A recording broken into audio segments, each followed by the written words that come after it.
ओम शांति। 6 सितंबर 2023 की मधुर महावाक्य। मीठे बच्चे, सर्विस का शौक रखो, विशाल बुद्धि बन सर्विस की भिन्न भिन्न युक्तियाँ निकालो। जो बातें बिगर अर्थ है उन्हें करेक्ट करो। प्रश्न: आत्मा जो अजामिल जैसी गंदी बन गई है उसको साफ करने का साधन क्या है? उत्तर: उसे ज्ञान मान सरोवर में डुबो दो। अगर ज्ञान सागर में डूबे रहे तो आत्मा की मैल साफ हो जाएगी। प्रश्न: ब्राह्मणों के लिए सबसे बड़ा पाप कौन सा है? उत्तर: ब्राह्मण अगर बाप की आज्ञा ना माने तो यह बहुत बड़ा पाप है। बाप की पहली आज्ञा है तो मुझे निरंतर याद करो, लेकिन बच्चे इसमें ही फेल हो जाते हैं। फिर माया कोई ना कोई विकर्म करा देती है। गीत: छोड़ भी दे आकाश सिंहासन। ओम शांति। बच्चों की बुद्धि में क्या आता है? कौन आया है? बाप, टीचर, सद्गुरु। माता पिता अक्षर तो जरूर चाहिए। माता पिता अक्षर भारत में प्रचलित है। तुम माता पिता, पीछे तुम कह सकते हो बाप दादा। वैसे तो माता पिता में बाप दादा आ जाता है, परंतु नहीं। यह समझाने का तरीका है, क्योंकि बाप है, माँ भी ज़रूर चाहिए। अब माता पहले कौन है? यह है गुह्यते गुह्य बात जो कोई समझ ना सके। क्या प्रजापिता ब्रह्मा होने से भी माता चाहिए?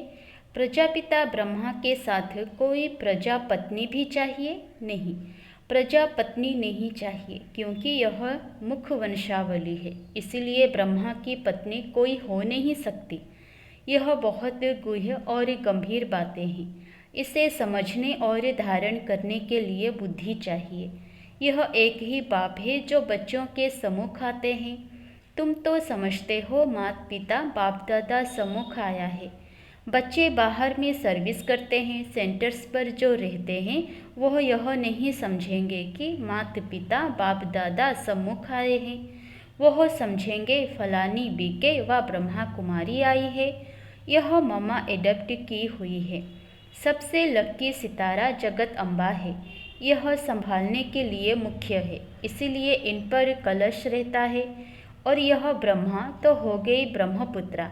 मेल के रूप में तो सरस्वती जरूर चाहिए। सरस्वती को ही जगत अम्बा कहा जाए। इस मेल को तो जगत अम्बा नहीं कहेंगे। यह बड़ा अच्छा राज है जो कोई भी गीता भागवत में नहीं है। शास्त्रों में कहानियाँ बैठ लिखी है। 5000 वर्ष पहले व 2500 वर्ष पहले क्या हुआ था सो बैठ लिखते हैं। वह नाम रूप देश काल तो कुछ है नहीं। नाटक भी अनेक प्रकार के बनाते हैं। यह बाप बेट सम्मुख अच्छी रीति समझाते हैं कि बच्चे हर एक बात को पूरा समझ जाएं। इन गीतों में भी कई बिगर अर्थ अक्षर है। अब आकाश तत्व तो यह है, इसमें तो हम बैठे हैं। जिस पारलौकिक बाप को सब याद करते हैं वह कोई आकाश तत्व से आते नहीं है। अगर श्री कृष्ण की आत्मा कहे वह तो यहाँ ही है। सब मुख्य मुख्य आत्माएं, धर्म स्थापक आदि यहाँ ही है। श्री कृष्ण की आत्मा भी 84वें जन्म में यहाँ ही है। उनकी आत्मा को तो बुला ना सके। यह परमपिता परमात्मा को बुलाया जाता है कि आओ, अपना महातत्व निर्वाण धाम छोड़कर वहाँ से आओ। तुम आत्माओं का सिंहासन तो महातत्व है। आकाश में तो तुम जीव आत्माएं रहती हो। यह मांडवा है खेल चलने का। जब गीत सुनते हो दिल में आपे ही करेक्ट करते जाओ। यह तो जिन्होंने नाटक बनाए हैं उन्होंने ही फिर गीत बनाए हैं। फिल्म शूट करने वालों को भी समझाना चाहिए। इसमें बड़ी विशाल बुद्धि चाहिए। बाबा राय देते हैं सर्विस करने लिए। यह ड्रामा जिसने बनाया है उन्हें समझाना चाहिए, उनसे मिलना चाहिए, इतनी समझ चाहिए। बाप तो डायरेक्शन देंगे। बाप को तो जाकर नहीं पूछना है।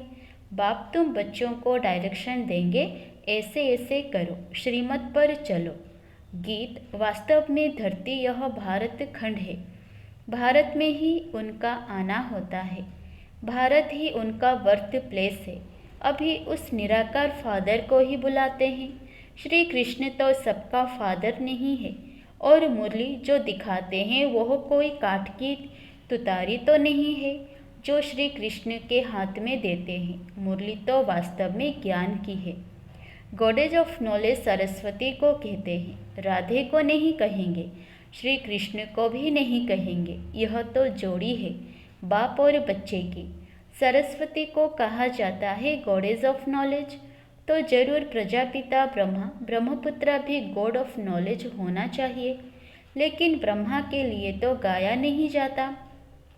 गॉड इज नॉलेजफुल कहा जाता है। ब्रह्मा नॉलेजफुल नहीं, गॉड इज नॉलेजफुल। परमपिता परमात्मा ज्ञान सागर है, तो जरूर अपने बच्चों को ज्ञान देंगे। पहले पहले इनमें प्रवेश कर इन द्वारा दूसरों को देते हैं। इनमें सब लकी सितारे आ जाते हैं। ज्ञान सूर्य, फिर ज्ञान चंद्रमा, यह ब्रह्मा हुए। फिर चाहिए ज्ञान चंद्रमा के नज़दीक एक सितारा जो चंद्रमा के सामने खड़ा रहता है। वह बहुत तीखा होता है। उनको ज्ञान लकी सितारा कहेंगे। उनका नाम सरस्वती रखा हुआ है। सरस्वती बेटी हो गई ना, यह तो बाप भी हुआ, बड़ी नदी भी हुई। बहुत बड़ी नदी है। सब नदियों का मेल सागर में होता है। सागर और नदियों का मेला होता है। सरस्वती भी सागर में मिलती है। उनका मेला नहीं लगता है। मेला ब्रह्मपुत्र नदी का लगता है। यह नदी वंडरफुल है। मेल है। नदी तो फीमेल को कहा जाता है। यह गुह्य राज बहुत समझने लायक है, परंतु यह बातें पहले पहले कोई को नहीं बतानी चाहिए। पहले तो लौकिक माता पिता पारलौकिक माता पिता का राज समझाना चाहिए। लौकिक माता पिता से अल्पकाल क्षण भंगुर सुख का वर्षा मिलता आया है। यह तो पक्का याद रहना चाहिए। दूसरा कोई दो बाप का राज समझा ना सके, वह तो जानते ही नहीं। गाते हैं तुम मात पिता, अब पिता सर्वव्यापी है तो माता कहाँ गई? यह समझने की बात है ना। मात पिता चाहिए ना। मात पिता कहा जाता है निराकार को, परंतु यह समझते नहीं कि इनको मात पिता क्यों कहा जाता है। वह तो गॉड फादर है। फिर कहते हैं एडम और ईव, एडम ही ईव है, यह नहीं समझते। प्रजापिता ब्रह्मा वही फिर माता हो जाती है। एडम और ईव अथवा आदम बीबी कहते हैं, परंतु अर्थ नहीं समझ सकते हैं। बच्चे समझ सकते हैं आदम बीवी वास्तव में यह है। बीबी सो आदम है। इनको बीबी आदम दोनों कह देते हैं। वह तो है बाप। यह बड़ी पेचीली बातें हैं। भारत में गाते भी हैं तुम मात पिता। ऐसे ही सुनी सुनाई पर गाते रहते हैं, अर्थ कुछ नहीं समझते। सत्यों को बहुत दूर ले गए हैं। लाखों वर्ष कह देते हैं। लॉन्ग लॉन्ग भी कितना, कहानी तो नज़दीक की है, सुनाई जाती है। तुम समझा सकते हो लॉन्ग लॉन्ग एगो, यानी 5000 वर्ष पहले इस भारत में देवी देवताओं का अखंड अटल सुख शांतिमय राज्य था और कोई राज्य नहीं था। यह अक्षर कोई विद्वान आचार्य कह नहीं सकते। देवी देवताओं का राज्य था। मालूम होना चाहिए कैसे स्थापन हुआ, लक्ष्मी नारायण कैसे बने, कैसे उन्हों की राजाई स्थापन हुई। उनके पहले तो कलयुग था। बरोबर कलयुग का अंत अब है और कलयुग के बाद फिर सतयुग होगा। सतयुग सामने आ गया है। जो लॉन्ग लॉन्ग था वह सामने आ गया। 84 जन्म लेते लेते अब कलयुग का अंत आकर हुआ है। अभी तुमको कहेंगे 5000 वर्ष पहले इन लक्ष्मी नारायण का सतयुग में राज्य था। अभी नहीं है। अभी टाइम आकर पूरा हुआ है। फिर से लक्ष्मी नारायण का राज्य स्थापन हो रहा है। यह तुम्हारी बुद्धि में है, जिसके लिए तुम पुरुषार्थ कर रहे हो। यह है समझाने की बात। यह तो सच्ची गीता आदि इसलिए लिखी जाती है कि कोई पढ़कर रिफ्रेश होते हैं। यह जानते हैं जो लिखा जाता है वह फिर प्राय लोप हो जाएगा। यह सच्ची गीता भी नहीं रहेगी। जो तुम लिखते हो वह सच्चा ज्ञान प्राय लोप हो जाना है और साथ साथ शास्त्र भी सब प्राय लोप हो जाएंगे। सतयुग त्रेता में शास्त्र होते नहीं, फिर कल्प पहले जैसे द्वापर से बने थे वैसे बनने लग पड़ेंगे। यह है भक्ति मार्ग की सामग्री। रचना की सामग्री बहुत बड़ी है। तुम ज्ञान सेकंड में ले लेते हो। सारी रचना के आदि मध्य अंत को तुम जानते हो। अंगे अखरे व तिथि तारीख सहित पूरा हिसाब किताब है। 84 जन्म सब नहीं लेते हैं। कोई 70 लेते, कोई 60 लेते, कोई 2 भी लेते हैं। वह सारा मिनिमम और मैक्सिमम का हिसाब है। पीछे आने वालों के ज़रूर नंबरवार थोड़े थोड़े जन्म होंगे। उसका फिर विस्तार करना फालतू हो जाता है। तुम बच्चे नर्सल में समझ सकते हो।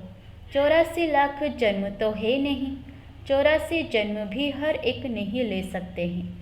ऐसे ही सिर्फ कह देते हैं 84 का चक्र है।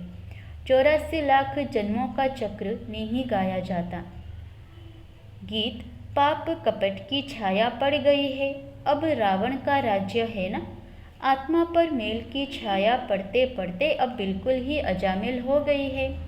इतनी मेल चढ़ी है जो साफ होती ही नहीं। उस मेल को निकालने लिए फिर गाया हुआ है ज्ञान मान सरोवर, उसमें डुबा रहे। जैसे जंक लगती है तो उनको उतारने के लिए घासलेट में डाला जाता है। यह भी जंक लगी है, इसलिए ज्ञान सागर में डूबे रहो। कोई पानी की नदी व सागर की बात नहीं है। ज्ञान सागर जो ज्ञान देते हैं उस नॉलेज में तत्पर रहना है।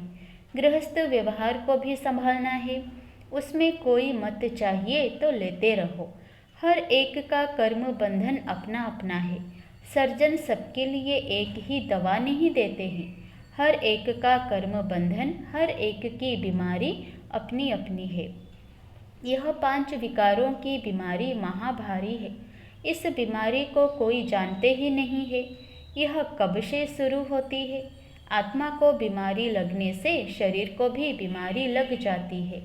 आत्मा में दुख पड़ता है तो शरीर में भी पड़ा जाता है। यह बातें शास्त्रों में नहीं है। वह तो भक्ति मार्ग का भक्ति कांड है। भक्ति का भी बाबा ने बताया है कि पहले होती है अव्यभिचारी भक्ति, फिर रजोगुणी व्यभिचारी भक्ति, फिर व्यभिचारी तमोगुणी भक्ति। जैसी जैसी भक्तों की अवस्था वैसी भक्ति भी हो जाती है। ज्ञान भी ऐसे उतरता है। पहले 16 कला, फिर 14 कला, फिर 12 कला। प्रारब्ध जो बनती है वह फिर उतरती जाती है।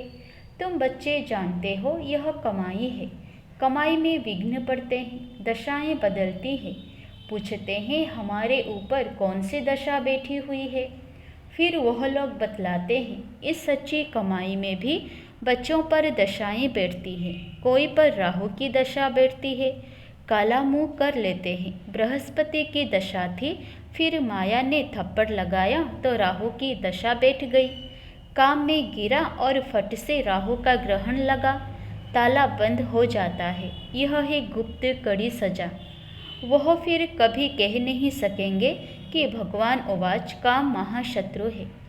सन्यासी भी काम महाशत्रु के कारण ही स्त्री को छोड़ चले जाते हैं। यह भी निवृत्ति मार्ग की पवित्रता भारतवासियों के लिए अच्छी है। भारतवासी ही पवित्र से अपवित्र बनते हैं तो उन्हों को थमाने के लिए यह सन्यासी है। मरम्मत के लिए यह पवित्रता है। पवित्रता की ताकत से ही सृष्टि इतना चलती है। अभी तो वे भी पतित बन पड़े हैं, तुम्हें उनकी भी सर्विस करनी है। सर्विस का तुम बच्चों को बहुत बहुत शौक रहना चाहिए। बेकायदे कोई भी चलन नहीं चलनी है। भल पुरुषार्थी हो, संपूर्ण तो कोई नहीं बना है। कुछ ना कुछ पाप होते रहते हैं। बाप की आज्ञा ना माना यह भी बड़ा पाप है। बाप का फरमान है निरंतर मुझे याद करो। जानता हूँ कि कर नहीं सकेंगे, परंतु तुम पूरा पुरुषार्थ ही नहीं करते हो। जो करेंगे वह अच्छा पद पाएंगे।